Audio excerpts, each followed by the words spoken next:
السلام عليكم يا احلى متابعين، نتمنى تكونوا كامل بخير وانتم تشوفوا في الفيديو تاع اليوم. ارحب فيكم من جديد في وصفه جديده.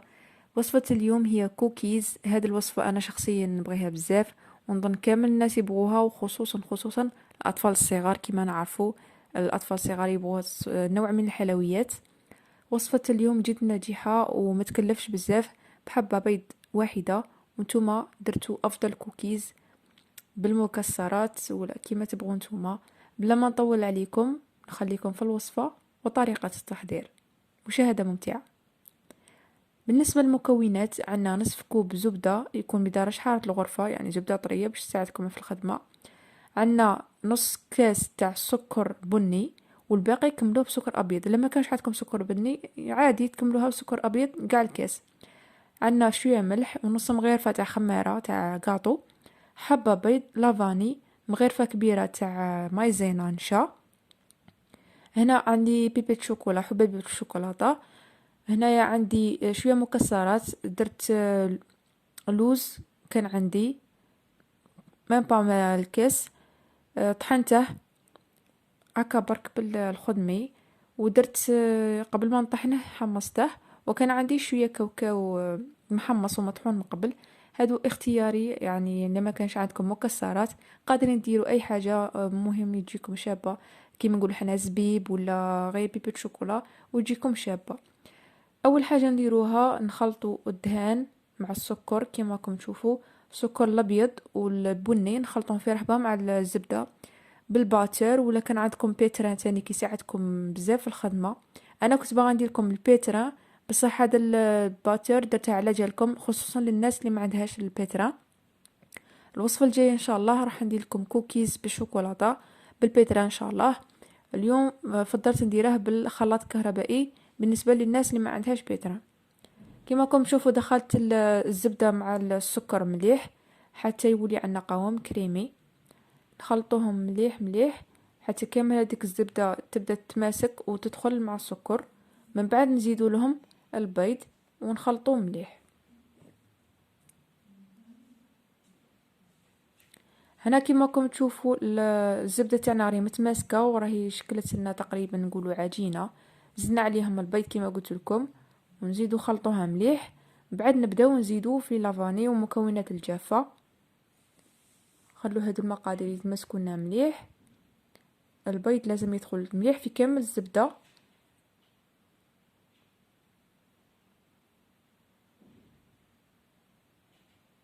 هنا القوام تاعنا راه كريمي كما راكم تشوفوا. غادي نزيدوا له هنايا مغرفه كبيره تاع مايزينا. مايزينا هنايا غادي تعطيكم هشاشه للكوكيز تاعكم. هنا زدت لها نص مغرفه صغيره تاع خميره تاع كاطو. مانيش باغيين الكوكيز تاعنا يجينا طالع بزاف. الكوكيز في الحقيقه تاع ما يجيش زعما طالع بزاف، ما يجيكمش شباب. زدت له شويه ملح، قرصه صغيره تاع ملح. والباقي درت هنايا فرينه درت واحد 185 غرام حتى 200 غرام هكا. بصح الفرينه تاعي ما كانش من النوع الجيد تاع الحلويات، فاضطريت اني مع الاخير نزيد لها شويه تاع فرينه، حوالي ربع كوب هكا. باسكو حسيت الزبده تاعي مازال، عفوا الخليط تاعي مازال شغل طري بزاف وخاصه فرينه. نتوما الا كان عندكم نوعيه جيده من الفرينه تقدروا تستعملوا حتى 185 غرام ولا 200 غرام تاع الفرينه. هنا نخلطوا معاهم كيما قلت لكم اي حاجه كانت عندكم. انا كان عندي حبيبه الشوكولاته، هنا كان عندي لوز ما با كاس، يعني كاس قل ربع هكا. حمصته في المقله وقسمته بالخدمي، ولا ديروه في الروبوت طحنوه بصح تخلوه ماذا بكم مدشش كيما هكا باش يجيكم شباب وتحسوا بالقرمشه تاعه في الكوكيز تاعكم. وكان عندي شويه كاوكاو محمص ومطحون، حاجه قليله برك زدتهم في الوصفه. حسيت المكونات قليله فقررت اني نزيد معاهم شويه تاع الشيكولا والكاوكاو. هادو كيما قلت لكم كنت باغي نزيد لهم شويه زبيب، ما كانش عندي. نتوما كيما قلت لكم هاد المكونات اختياريه، قادرين اللي ما عندوش ما يديش قادر يدير غير الشيكولا برك وتجيكم شابه. نخلطوا كامل المكونات مليح بالسباتول. هنايا نحبسوا ما نستعملوش الباتر باش نتاكدوا كاع المكسرات والشيكولا تاعنا تدخلنا مليح في الخليط. من بعد نبداو نشكلوه في كويرات ونحطوهم في السني تاعنا.